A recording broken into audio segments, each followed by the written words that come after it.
சாந்தி 15/2/2024 முரளியில் இருந்தான ஸ்லோகம்.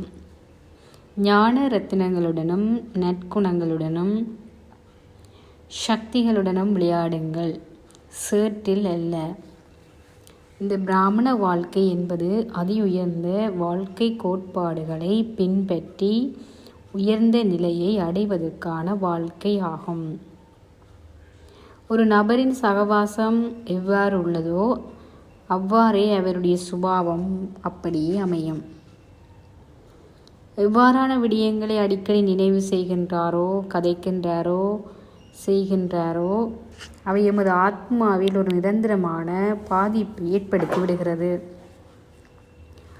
ஆத்மா இந்த ஒரு பிறவியில் மேன்மையான ஒரு நிலையை அடைய வேண்டுமென்றால் மேன்மையான உயர்வான விடயங்களை பற்றி சிந்திக்க வேண்டும், அதன்படி செயற்பட வேண்டும். இதற்காக அனைவரிலும் அது உயர்ந்தவரான பாபா தாமே வந்து எமது தந்தையாகவும் ஆசிரியராகவும் சத்குருவாகவும் ஆகி தமது சகயோகத்தை வழங்குகின்றார். அவருடனான தொடர்பு எம்மை மேன்மையடைய செய்கின்றது. தந்தையாக வந்து தன்னிடமுள்ள சக்திகளையும், ஆசிரியராக வந்து எமக்கு ஞானத்தையும், சத்குருவாக வந்து வழிகாட்டல்களையும் தந்து எம்மை நற்பண்புடையவர்களாக எம்மை மாற்றுகின்றார். பாபாவின் சகவாசம் எம்மை மேன்மையடைய செய்கின்றது. சரீரதாரிகளின் சகவாசம் எம்மை வீழ்த்துகிறது. பல பிறவிகளாக வீணான எண்ணங்கள், எதிர்மறையான எண்ணங்கள் எமக்குள் தோன்றி எம்மை சீரழிக்கச் செய்தது. அத்துடன் காமம், கோபம், பேராசை, பற்று, அகங்காரம் போன்ற விகாரங்களில் அதிகளவு ஈடுபட்டு தூய்மையை இழந்து நாம் தவித்தோம். எமது உண்மையான இயல்பான நல்ல பண்புகளை கூட அவை எம்மிடமிருந்து அகன்று விகார எண்ணங்கள், வார்த்தைகள், செயல்களை செய்து ஆத்மா தனது நிலையிலிருந்து கீழே இறங்கினார். இவை நாம் சேற்றுக்குள் விளையாடுவது போன்றது. எவ்வாறு சேற்றுக்குள் விளையாடும் போது அவை எம்மில் ஒட்டிக்கொள்கின்றதோ அவ்வாறே பல பிறவிகளாக நமக்குள் உருவான இந்த விகாரமான உணர்வுகள், பழக்க வழக்கங்கள் எல்லாம் எமக்குள் இப்பொழுது நிறைந்திருக்கிறது.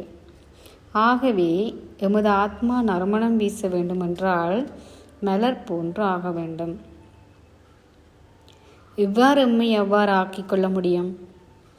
இதற்கு நாம் எமக்குள் ஞான ரத்தினங்களையும் சக்திகளையும் நல்ல பண்புகளையும் அதிகளவு கிரகிப்பதற்கு முயற்சி செய்ய வேண்டும்.